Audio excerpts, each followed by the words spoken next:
Welcome to the Abundance Hack Show, where we are inspiring you to tap into your power to manifest the happiness, success, and fulfillment that you desire. I am your host, Niajae, the Upper Limit Coach. I am here to dismantle your limiting beliefs and remove the blocks so you can confidently live your life's purpose, because life is meant to be abundant. Hey M&Ms, thank you for tuning in to the Abundance Hack Podcast. I am joined by the amazing Adam Schaeuble. He is the host of the Million Pound Podcast and Casting the Pod. We are going to find out more about that, but before we dive into that, Adam, what does abundance mean to you? Well, Niajae, thank you so much for having me on your show. I know it's always an honor to be able to share somebody's platform, and I love the concept of your show. I love the topic of abundance. So I'm really psyched about this. Now, abundance to me really means that you are feeling like you are serving your life's purpose. Like that thing, like especially as entrepreneurs, as content creators, as message deliverers, that fire, that message that's inside of us, that means, abundance to me means we're able to express that, and we're able to feed our families through expressing that. And we're able to feel that sense of things are good because there's no block there. A lot of people, especially entrepreneurs, feel very frustrated because they've got that burning message inside of them and they don't know how to get it out there. So being able to connect the dots, I know you're somebody that helps a lot of people do that. Being able to connect the dots like that, that's true abundance to me. I love it. Love it. So I actually met Adam at New Media Summit at the podcast event, and I'm really excited to kind of dive into your story, because I know that what you're doing with your podcast and the weight loss and everything is just absolutely amazing. So tell us your story. Give us the background. Yeah, about 12 years ago now, a little bit over 12 years ago, I was kind of at a rock bottom moment. I weighed 327 pounds.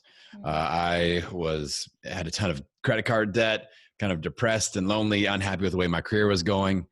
And I was kind of stuck in that rut that a lot of people get in. And I was one of those people that felt like I was born to serve a greater purpose. And I just hadn't figured that out yet. I loved helping people, but I just wasn't sure how I could express that truly. So I was one of those frustrated people. And I decided for things to change, I needed to change. So just by, whatever you want to call it, karma, divine circumstance, one of my friends slid across a DVD back in the era of DVDs called The Secret, the Law of Attraction. Yes. And it was actually the second time somebody had given it to me, Niajae. The first time I pretended to watch it and I gave it back. I'm like, oh, great video. So it popped across another time and I sat down and I watched it. And that was my first ever dose of personal development. I had never read a book on personal development. I had never, dove into that whole realm. And it was just like my soul had fuel all of a sudden. I'm like, things can change. I can actually do something different and serve a different purpose with my life. I can control what's happening in my life. And I realized I was really kind of a crap magnet. I was just like magnetized for all this like really negative stuff.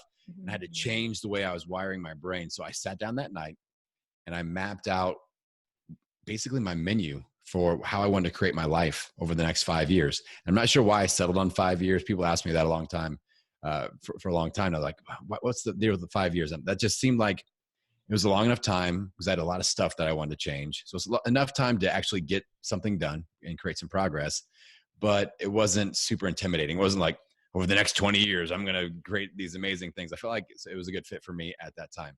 Mm-hmm. So I sat down and I mapped out all my goals, but then I did something a little bit different where I created an affirmation statement that I call my lifestyle rehabilitation statement. This is one of the things I teach people how to do now, where I mapped everything out in goal format, but I wrote each goal as if it had already happened. I wrote it with emotion. I had to connect it to, okay, I want to lose weight, but I'm not going to write, I have a goal of losing 50 pounds. It's more of, I have lost 50 pounds. Today's date is July 12th, 2012, I've lost 50 pounds. I feel amazing because so I wrote everything with feeling. Then I gave, if I have a superpower, Niajae, it is implementation. I implement like a mother. Like I get out there. I talk about with my podcast. I talk a lot about, that biggest goal, that biggest obstacle is like a giant redwood tree in our front yard. And all we have to do is wake up and go out and swing the axe every day. We show up and we swing the axe. We show up for our goals. We show up for ourselves because we're important and we're worth it. So that's what I did. I set a kind of a swing the axe goal where every morning I had to read my statement out loud with feeling, no matter what. That was setting the tone for the day. So I was locked in tight on what I was looking for, opportunities I was looking for. You can't spell attraction without action. So I wasn't one of those people that's just going to sit there and be like, I'm losing 50 pounds. I can feel it. I'm like, that's what I want to be. I would feel in my mind as I said that, I want to put myself in that place that inspired me to keep my eyes open for opportunities to sweat, to eat healthy, to be focused and build relationships, whatever it was. Then at night, I would read it again out loud with feeling, put myself in that position. And that was my accountability. Did I swing the axe that day? Sometimes you swing and you miss. Sometimes you chip a little bit off. Sometimes you hit a home run and take a major chunk out of that goal. But effort every day. I wouldn't let myself go to bed every day without some sort of effort. All right. So I did that for 5 years. I never missed ever for 5 years. So from July 12th of 2007 through July 12th, actually it was July 19th when I completed everything, 2012. So I was off all my goals by 7 days. I opened my gym up 7 days later than the 5-year deadline that I gave myself 5 years before. So over that time period, I lost over 100 pounds. I fell in love, started a family. I started a business. As I started losing weight, people in my hometown started asking me for help. I created a boot camp. I helped my hometown lose 35,000 pounds in that 5 years. So I created this whole business. I had 20 employees by then. And like, I was really one of those people that felt like I was serving my life's purpose. That burning message inside me was getting out. I was able to efficiently express that and feel that abundance that we talked about a minute ago. So that was, that kind of led me to the stage where I'm at now with my health podcast, The $1 Million Mission. We're trying to make 1 million pounds of impact. We're actually tracking it. People can go onto my website, millionpoundmission.com. There's no opt-in. And somebody like you'd be like, Adam, you need an opt-in on there. You need to get those emails.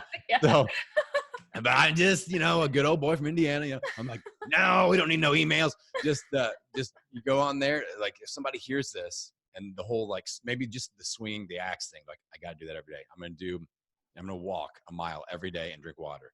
And if you lose 7 pounds from that, you can go on there, you can donate it to the $1 Million Mission. You see the total go up. We're getting ready to hit 55,000 pounds and you're a part of it. So you guys are a part of that now. And that's kind of my focus. And with podcasting and all that, I'm just meeting all sorts of cool people like you, Niajae. So that's kind of, that brings us up to speed. Wow. Oh my God. So powerful. So amazing. I love the axe analogy. Like that is so, I feel like I have to like listen to that again, listeners. Listen to that again. So powerful. Making sure you are swinging the axe every single day. Oh my goodness. I love it. So at any point during that 5 years, was there a moment where you felt like, I can't do this? Yeah. And like, how did you overcome that? Yeah. So my basic advice around this, especially like, forget, like I got out of $40,000 of credit card debt in that 5 years too. Like there was a ton of stuff. Let's just pinpoint the weight loss things. I know so many people struggle with this. So many people are what I refer to as trapped in the black hole of fitness doom, where they start a new program, they get some initial momentum, life happens, not ready for it, they crash and burn and go right back where they started, and they just go after program after program after program. Each time they lose hope, they lose willpower, they're losing the resources of time, money, and effort. So I know a lot of people are beat up by that process. So what we have to realize is that it's not about, we're not grading ourselves on a pass-fail basis in life, with weight loss, with the relationships. It's not like one mistake, epic fail, I suck, this program didn't work. There are going to be good days and there are going to be bad days. Like when we swing that axe, like I said, sometimes you really take a chunk out. Some days you just miss completely. The goals that we're setting are more attendance based, right? Did we show up? That's how we grade ourselves. Did I show up today for myself and for my goals? And that's what got me through. I decided that no matter what, I was worth it. Losing 100 pounds, first off, I got to say, like I weighed 327 and I've interviewed several guys, especially that weigh over 300 pounds. All we think is we need to get under 300 pounds and then we'll be like so hot and have abs and like 299 abs. Here I come. And then I weighed in. I was like, no abs. Where they at? Still fat. Oh. Damn it. So that being said, there are hard moments like that along the way of like, oh crap, I still got a ways to go. That was hard. That first 30 pounds, hard. Now I got 70 more to go. Kind of staring up that mountain.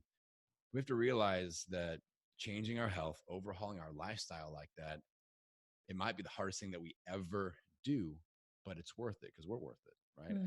Being in control of our health. If we don't have our health, we don't have anything. It doesn't matter how much money you make if you're dead in 2 years.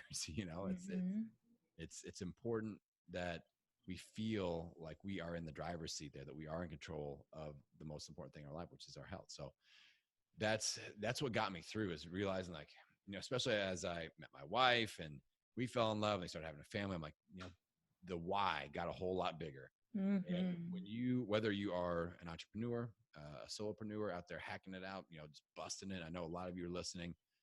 You have to realize that whether it's weight loss or business or whatever your goal is, the bank account balance we're looking at is why versus why not. And if the why is bigger than the combined sum of all the why nots, it's not just one, because they all happen at once. It's not, and we all know this, right? It's not like, oh, I get sick. It's like, I get sick. My kid breaks his leg, and then you lose your job schedule changes, or your relationships change. Like, it all happens at once. So the why has to be bigger. If you're building up 2 stacks, that's the balance that's super important. And as long as that why is big enough, then the combined force of the why nots, that's not going to matter, because we're going to keep moving forward. Yes, I love it. I love it. So I was talking to a friend recently about, I used actually weight loss as an analogy. Everyone wants to lose weight and they know how to do it, eat right, exercise, but they don't always actually do it because I guess just like lack of discipline maybe. But as soon as like a new fad comes out of like a diet pill or whatever, like everyone hops on it because they want a quick fix. So I was actually referring to the weight loss analogy, like in the sense of life, because, or like business, like people know what it takes sometimes to make a business work, but they don't want to do it. They want the quick fix. They want to try to make the money fast. So what are some of the mindset shifts that you have to go through with your clients to get them to understand that this takes discipline, this takes like just changing your lifestyle? So not just changing it for 20 days or 66 days, or, like there's always these like challenges, but then people go right back to the same patterns that got them where they are. Yeah, what you just described, Niajae, is what I call and what I teach as transformation light switch syndrome. All right, so you have the best phrases. I name everything. So if you ever need help naming, I'm for hire. So like these light switches behind me, it's like 28-day challenge, light switch on, I'm on fire, and then day 29, boom, light switch off, back to eating donuts. Yes.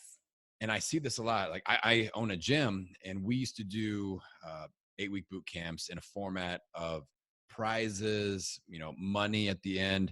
And what I started noticing is the people that won never stuck around. They'd have these amazing, like 50 pounds in 8 weeks. That's one person lose 60 pounds in 8 weeks. Like, this is like legit crazy transformations. But then they would basically stop on day 1 of week number 9 and go back to what they're doing before, because the why was the prize or the challenge. It wasn't themselves or their health. They never latched on to that bigger emotional root why, right? And so a way to fix this, if you are falling victim to transformation light switch syndrome, if you're like, oh my God, he just described me, and really bad for guys, the male ego, this is really bad. That's why 80% of my clients are female, because it's really hard to coach guys with weight loss, because they want to do the challenge and I should be able to do this on my own by now. I've done an 8-week thing and now I'm an expert. And that's how we all think as men. Shame, men, shame. So what we do is there's an exercise called Find Your Why 7 Levels Deep. So what if you are like, okay, I need to do this challenge for 8 weeks. I'm fired up. Well, why do you want to do it? Well, I want to win this prize. All right. Well, what's the why below that? Well, my doctor's been on me about my blood pressure. Okay. Well, why is that important? Well, he says I could be at risk for stroke if I keep going down the road that I'm going. Okay, well, why is that important? Well, I've got 2 kids, and my daughter, I want to be able to walk her down the aisle, and my son, I want to be able to shoot hoops with him or whatever. And okay, well, why is that important? Well, maybe your dad died young or whatever. So we get to that emotional component where people are like, okay, like this is going to get me out of bed and this is going to keep me going. You can't have that superficial why, or you're going to fall victim to that light switch syndrome. And it's a lot of people are there. So that's one strategy. Another strategy, just for the people that really get stuck in that black hole of fitness doom that I described. So just a quick review on that. Like, this is like my platform. I talk about this almost every week on my podcast, because people get sucked in and they feel like this is the transformation process, Niajae. And they feel like this is just how it goes. And I feel like this is just one part. And I like to help people escape from the black hole of fitness doom and see the next level of what I call the transformation timeline. So again, we start something new. We get some initial results because we did a new thing, new stimulus, new results, but then life happens. We're not ready for it. We crash and burn and go back to where we started. So the error that we make is people are focused on that starting something new. And they're like, oh, P90X just came out with volume 12. I'm going to do that. Or Whole 30, or like a new thing. Oh, there's a new gym in town. I'm going to do that. And then when that doesn't work, they blame the program on it not working. But what really didn't work was at the bottom of that circle, we weren't ready for the life happens moment.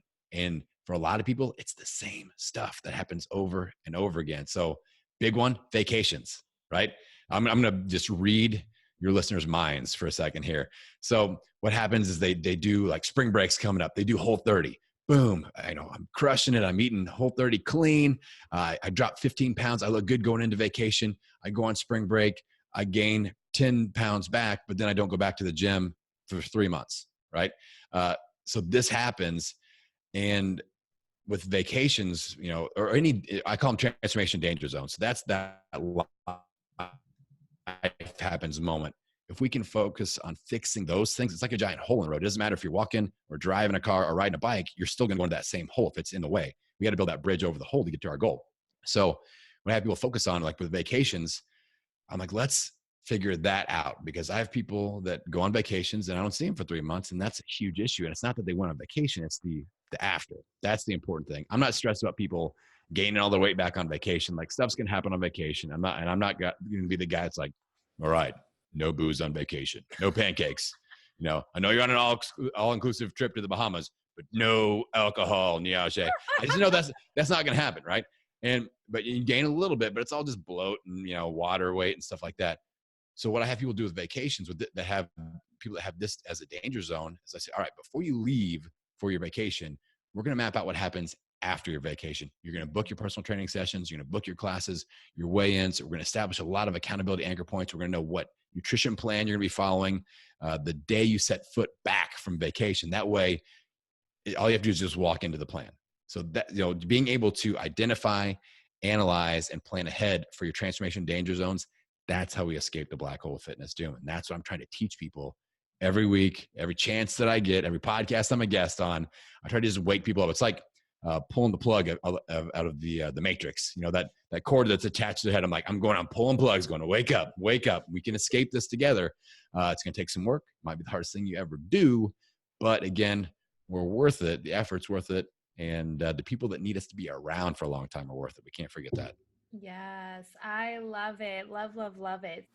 Abundance Box is more than a subscription box. It's a movement. Not only are you sent spiritual goodies to your doorstep, it's a commitment to yourself to not settle, to live to your full potential and manifest the life that you truly desire. For more information, go to abundancehack.com/box to receive crystals, sage, therapeutic grade essential oils, guided meditations, and access to the private Facebook group to connect with other awesome members of the Abundance Box tribe. Join the movement, because life is meant to be abundant. There's two things I want to ask about. One, self-care, and two, balancing everything. So let's tackle self-care first. So you being busy, having 2 podcasts, having a gym, having a family, a wife, how important is self-care to you? Like taking time for you, because I think that a lot of entrepreneurs, like they're constantly serving their clients and their families, and they forget about themselves. So what do you do for self-care? Well, I love this topic because it is so important. And I'm glad you brought it up, because I love to teach this lesson as well. As an entrepreneur, I've worked myself into the hospital 3 different times. So the first couple of times, just like not sleeping enough, sometimes it's like you're on recess all the time. When you're really enjoying your work, you don't want to stop, and then you're excited to get up early. So yeah, let's work till midnight. Let's get up at 3:30. Let's just keep going. The money's rolling in. It's great. And then the other one's just like dehydration, passing out, hitting my head, giving myself concussions. Oh my goodness. So right now, with all the stuff I've got going on, my typical work week is 4 days, Monday through Thursday. And I do no business, anything Friday, Saturday, Sunday. And one of the biggest lessons I can teach entrepreneurs that are out there hustling, like, we really glorify the hustle, but without the recovery, it's like, it's like working out. If you do bench press all day, every day, eventually you're going to tear a muscle because you're not recovering. So as entrepreneurs, we can hustle and hustle smart and really get after it. But that Friday is my day, and I can sit at home and watch Game of Thrones in my underwear all day if I want to, and guilt-free. My wife goes to work, my kids are off at school, and that in between time, I can totally take for me, guilt-free.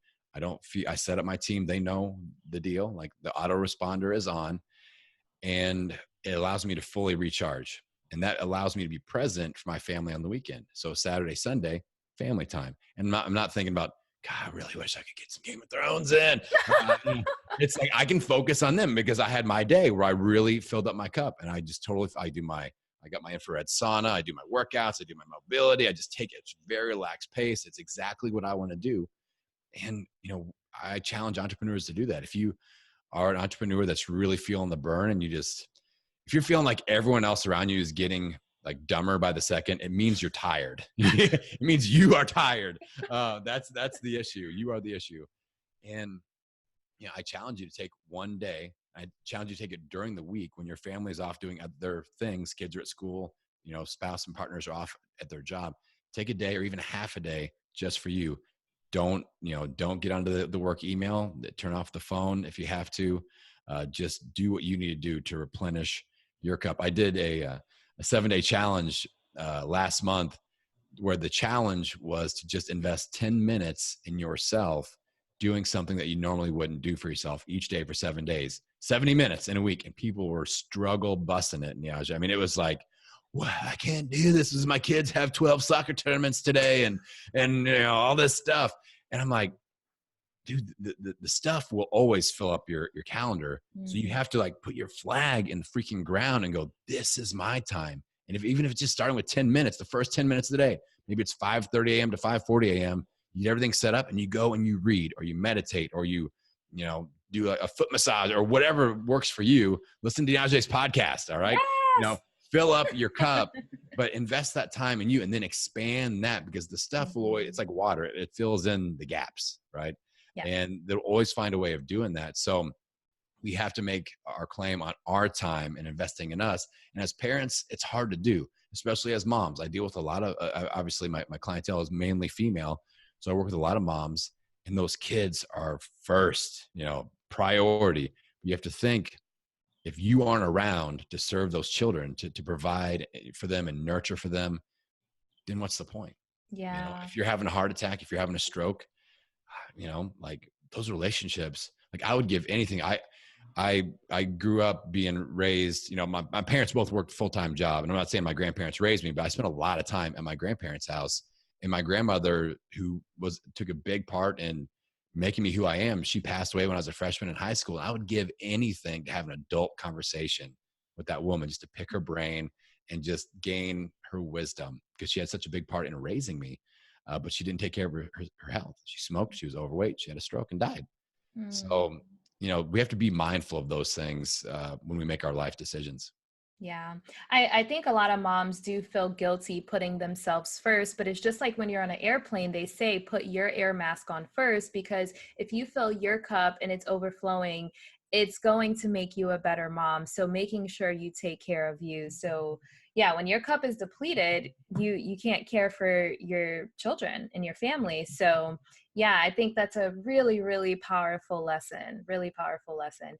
And so I guess what you just said kind of ties into how you balance everything, but I know that there's a limiting belief. And this is one limiting belief that I am really trying to break in people's minds of like, you can't have it all. Like you can't have a thriving business, a really amazing relationship or marriage, and a family. Like people just feel like it's not possible. So what would you say to that? How do you balance it all? Because you have, I mean, you have the whole shebang.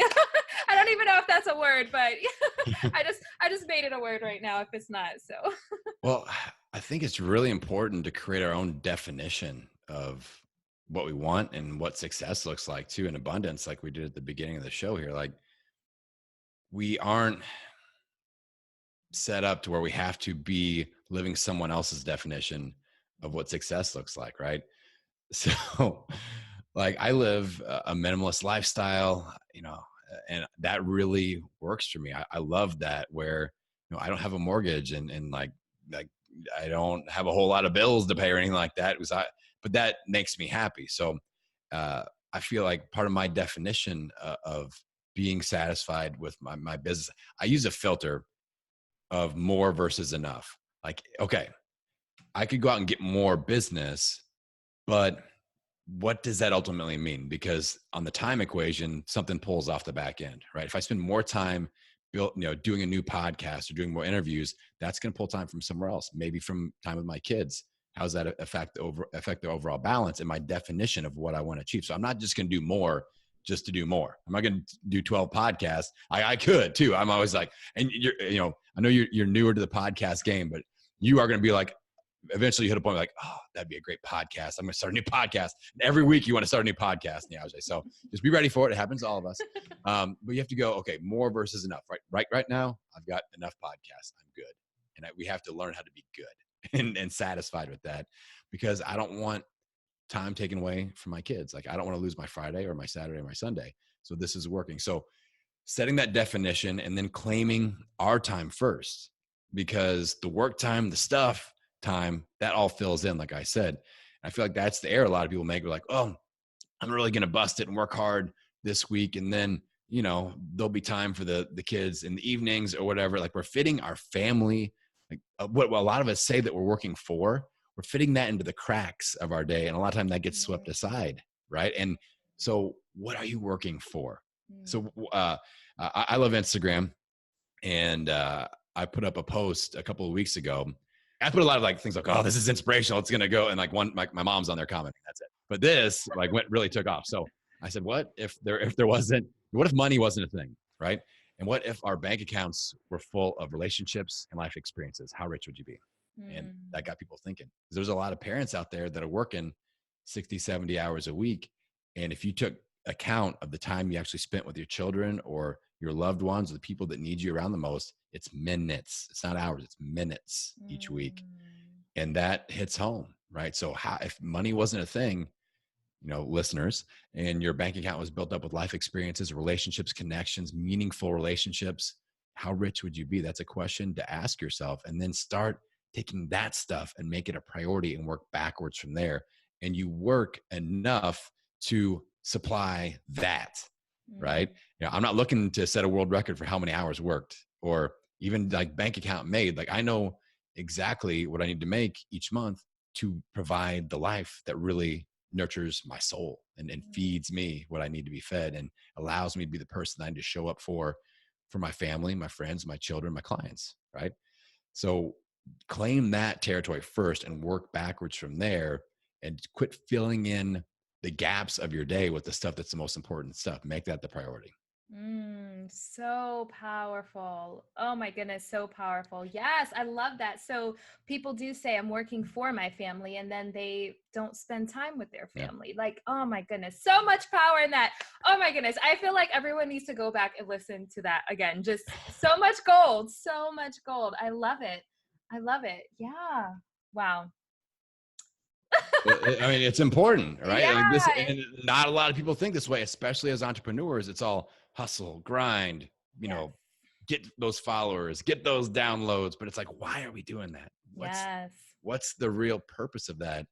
And, I'm not saying anything wrong with feeding our ego a little bit. We all have egos. We all like to see numbers. But when it comes down on your last day, what are you going to want more of? time with the people that you love or downloads? Yeah. You know, what's more Yeah. important? 100%. Yeah, that's so definitely something for people to think about. And when they are, I like to call them life buckets. When you're looking at your different life buckets, making sure that you fill the life buckets of like your relationship and your family, and nurturing those relationships. And I think a lot of times people get caught up in the material things, and they want to be able to, you know, buy their wife or their children something, but would the time be more meaningful to the wife and children than whatever material item you're buying them? You know, like just thinking about stuff like that. So yeah, it's definitely something to think about. So okay, last question. What are your top 3 tips for an abundant life? Well, I think the first and primary tip is defining exactly what you want. Like, you got to know what that target is and really not being ashamed of it. Like, I tell a story where I went to a mastermind. It was at the New Media Summit. So we did a mastermind afterwards. With the icons? Yes. Yeah. And people, like, we go around and we kind of set goals for the year and stuff. And people are putting up giant monetary goals, like giant ones, you know, like, and I'm not knocking that at all. Like, go for it. But again, I didn't feel like I had to put myself in that bucket. Like, oh, I'm going to do $10 billion this year for no apparent reason. And I stood up and people are like 10 million, 5 million, 500,000, but you know, all these big numbers. And again, not knocking that at all. But I was proud of myself because I stood up and had the courage and looked Steve Olsher right in the eye. And you should have seen his eyes bug out in Niajae because you know, Steve. I go, Steve, here's the deal. I want to create $60,000 a year of residual income. I want to work 4 days a week. I want to take my kids to school every day, pick them up, and play the rest of the afternoon. I want to work 3 to 4 hours a day, every day, and make it meaningful and just full of pleasure and fun. And I'm good. And everybody was like, the guy next to me said 5 million. And I'm going, I'd love that. And that's like a bad month for a lot of these people, you know? Yeah. I'm like, I'll take 60K residual that comes in no matter what I do and really make an impact, do this £1 million mission thing, and I'm good. Yeah. And I had so many people come up to me afterwards like, I want something like that too. I'm like, you said 5 million. I'm like, I don't know. I just said 5 million. I don't know. Yeah. Oh my That's the goodness. first thing. Define what you want and don't be ashamed of it. Like, if that's what you want, then want that. You know, that you get to make the rules. All right. The second thing is the swing and the axe. You got to show up every day. You know, if that thing is your thing, no matter what, 60K a year or 60 million a year, are you swinging the axe every day and hold yourself accountable to that?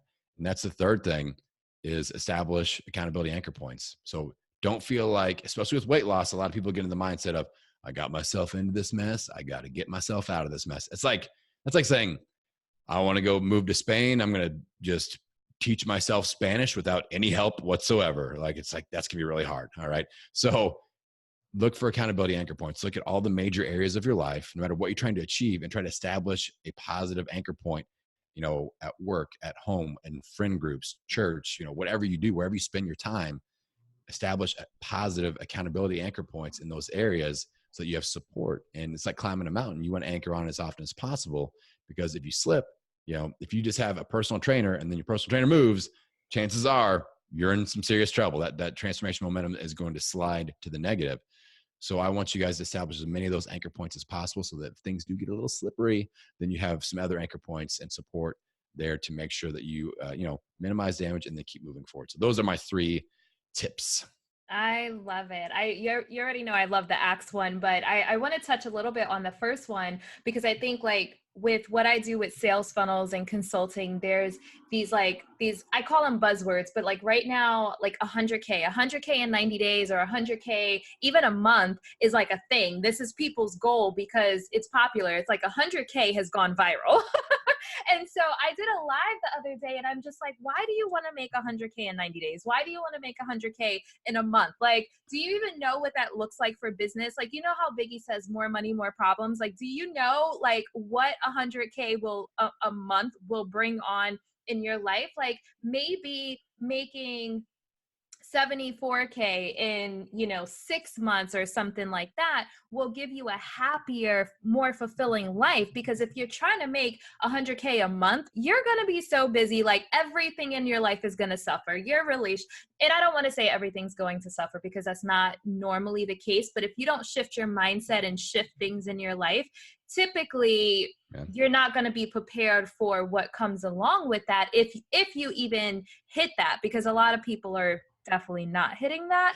But I think I love how you didn't feel the pressure to get up and say, well, I want to make 5 million too, because so many people get caught up in that.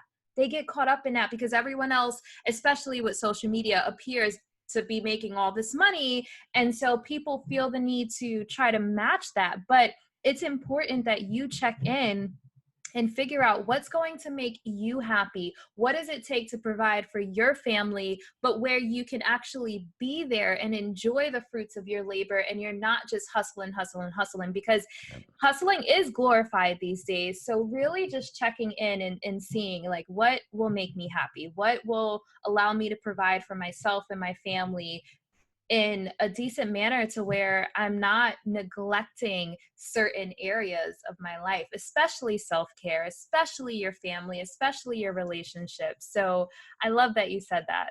I love it. Well, I appreciate you, kind of reinforcing that. And it's hard to do as an entrepreneur. Like I'm not It saying, is. like, I had that second thought, like, damn, do I really tell them what I really want to do? I really write down and look at them. Like that's part of my affirmation that I do now. I look at those goals. I know exactly how many clients I need to achieve that and in the different areas of my business. And that's what I'm really honed in on. So that's, it's not a popular thing for a lot of people, but if you're going to be true to yourself, then you got to be true to yourself and you got to put it out there. Yes. Oh, I love it. Oh my goodness. This has been so amazing. So much gold. I know that the listeners has found a lot of value in this because it's so much gold. Okay. So where can people find you?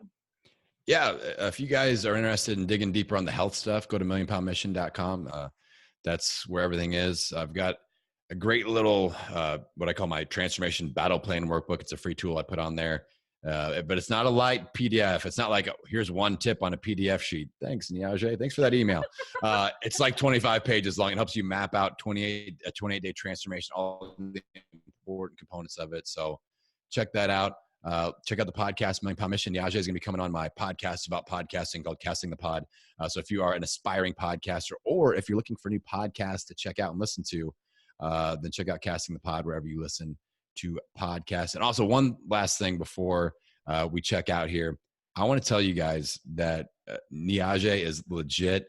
You are in the right place. Like if you are listening to this, you've got a leader to follow. If you're looking for some mojo, somebody to draw energy from, you're in the right place. She's real.